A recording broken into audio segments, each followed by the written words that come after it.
Selamat datang kembali. Memasuki bulan Mei di tahun 2026, kondisi market kripto kita masih menanti arah yang lebih definitif. Tekanan makro masih cukup terasa, namun di sisi lain, optimisme jangka panjang tetap terjaga dalam struktur siklus yang ada saat ini.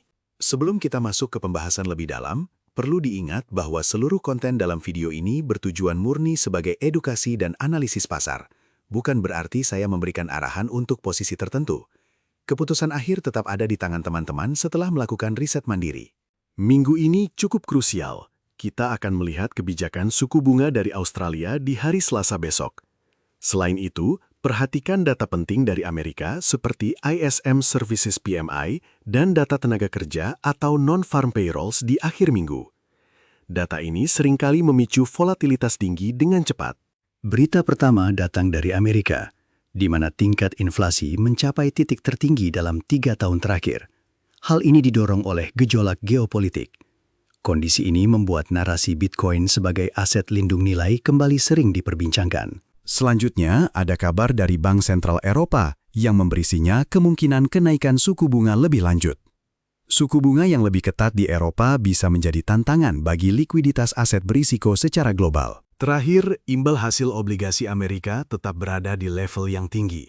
Investor saat ini masih memantau langkah kebijakan fiskal lebih lanjut yang membuat pergerakan harga kripto cenderung bergerak hati-hati dalam rentang terbatas. Indeks Fear and Greed kita berada di angka 45, masuk di area netral. Angka ini mencerminkan sikap pasar yang masih menunggu konfirmasi arah. Tidak terlalu takut, tapi juga belum menunjukkan antusiasme berlebih.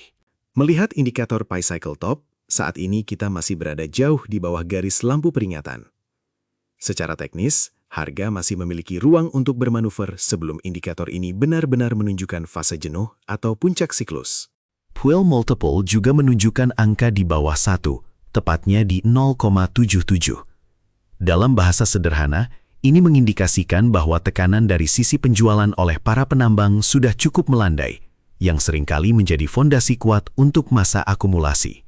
Dari 30 indikator siklus yang kita pantau, mayoritas masih menunjukkan kita belum berada di fase puncak. Semua indikator hari ini belum mencapai target titik jenuhnya, memberikan gambaran bahwa perjalanan siklus ini masih berproses secara bertahap. Terima kasih telah menyimak sampai akhir.